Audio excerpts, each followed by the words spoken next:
Welcome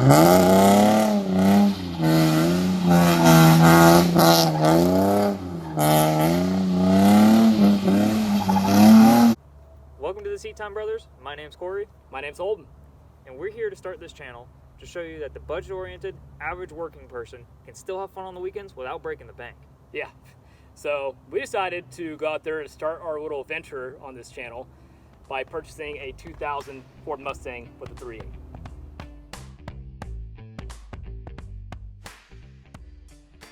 So why Seat Time Brothers? Well, kind of in the way of, again, Seat Time is a big part of the deal. So Corey has a lot of experience with street drifting, but wanted a platform that we could build to get into more serious drifting. I've really never drifted. I've done a couple of stupid things on the street, but never drifted. I'm more of a kart road racer. So this gives us a really good opportunity to have a good platform that was very inexpensive and on a really good budget for us to really hone in on our driving skills and try something new that we're trying to dip into, which is the drifting part. Don't forget, not working every single day after work. No.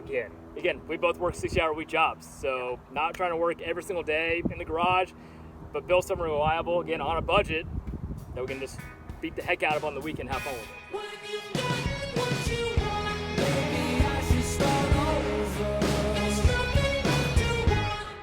So why a 2000 silver V6 Mustang?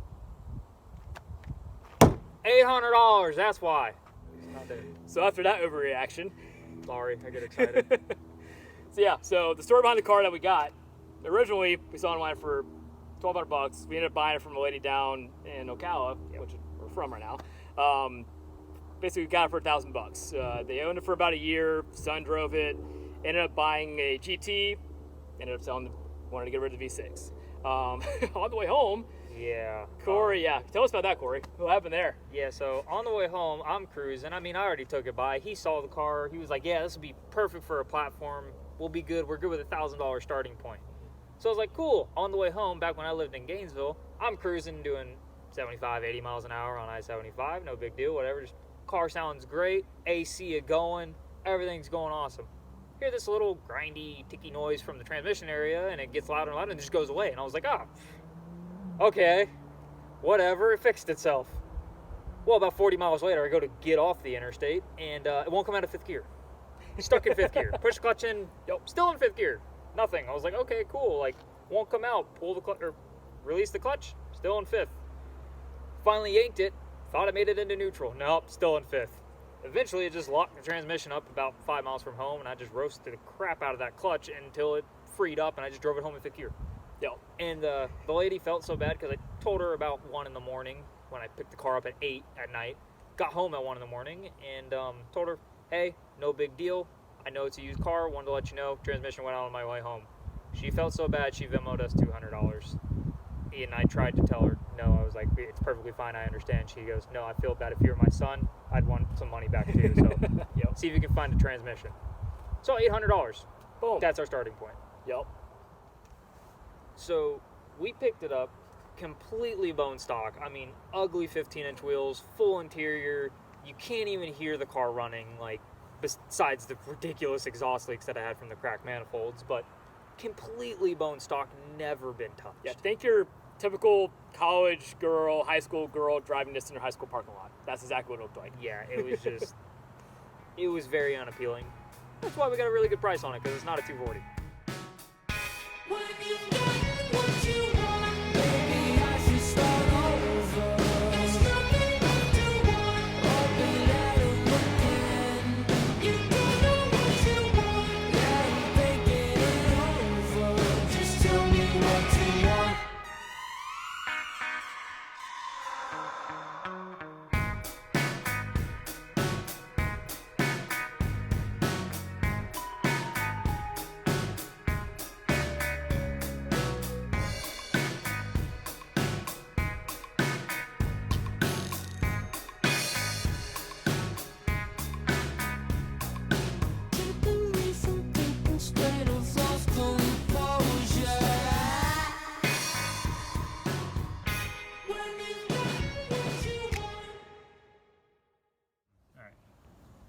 So we're going to start with the obvious thing first that's not stock, the wheels and tires.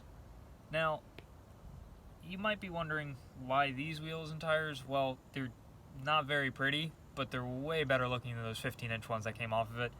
And 18s have a lot more sizes that are more comfortable for this vehicle. We're running stickies up front and some Mucho Machos off of Amazon on the rear, but they're just scrap tires, which are on the daily wheels because we actually drive this thing to car meets and stuff like that. But yeah, so cheap stuff in the rear, expensive stuff up front, whatever wheels we could find because they were inexpensive and budget oriented. And we are running 2-inch spacers on the front. This is not an angle kit at the moment. We can't afford an angle kit. But like $100 for 4-wheel spacers wasn't too bad. And Ford decided that the limiting factor for steering was the frame rail and the sway bar. These wheels hit it before the tires do, unlike the stock wheels and tires where the tires hit first. So we needed to negate that and keep them off that. So this is what we went with. So next up, interior. As you can see, we're missing half of it. Why? Well, we're going to use rear seats anyways, and also because it's a race car. So who needs rear seats in a race car? We're going to be drifting this thing at meets. We're going to be drifting at local events. Yeah, we're just going to have fun with this. So there's really no need for rear seats. All right, showed you the back. To bring it up front, again, weight savings, we decided to completely gut as much as we can at the moment of the thing. So we have no center console. We ended up taking out the radio and the little doubled-in looking thing here. Put a little switch panel here because we were bored and decided, hey, let's make a push-button start car. Let's make it modern somewhat. So we just got some parts from a local auto parts store and made our own little switch panel, which is kind of cool. But yeah, so again, essentially everything's gutted out. All right, so as we had said, it's a V6 Mustang, so it's got the notorious 3.8 in it. A lot of people love them, a lot of people hate them. As long as you keep fluids in them, they're pretty much bulletproof. Just literally keep fluids in them, which this thing leaks a lot of, but we're keeping fluids in it, so it's okay. Currently, it's only got a cold air intake and some exhaust work and an EGR delete, but nothing super crazy. So good old budget SR performance, cold air intake on it.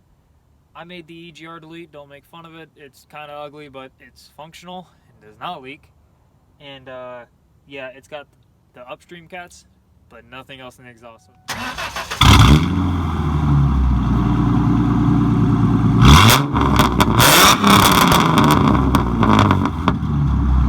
So it's a little ridiculous, and it's a little more than what we wanted, but budget oriented and cheap and obnoxious, and we're gonna fix it later when we have more money. Oh, and it's got a new battery, so plus on that. Hope you guys enjoyed this first video that we have for you. We know it's a little fresh and new and different. It's new to us. This is the first one we've ever done. So yeah, that's why you get awkward parts like this where we Yep. don't know really what to say, Yep. but we're just gonna leave it in anyway. yeah. But yeah, this is gonna be the first project of the channel. There's gonna be plenty to come. It's just waiting on the budget. We are gonna be doing some maintenance / modification to it. For instance, like the rear control arms and control arm bushings, totally shot on this car. Needs to be done. We will have a video up on that, kind of explaining a little bit on how to do it, but primarily just that we are doing it and what process we're gonna take in doing it, and the fact that we're probably gonna do it in my garage. So there ain't no lifts for this thing. It's all jacks and jack stands. Yeah, but we appreciate you guys. Thank you for watching. Thank you for enduring our awkwardness but funness. Hopefully you enjoy the next stuff coming up for the channel. Some other stuff we might be going into. So yeah. So again, thank you. Like and subscribe. And we'll see you next time. We out. We out.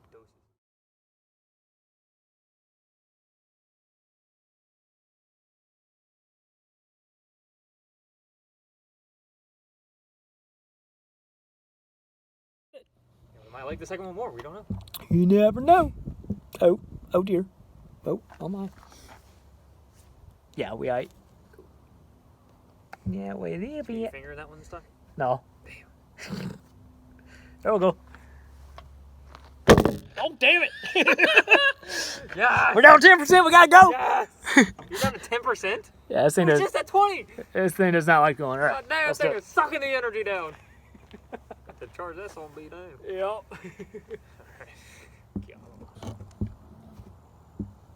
Alright. Boom.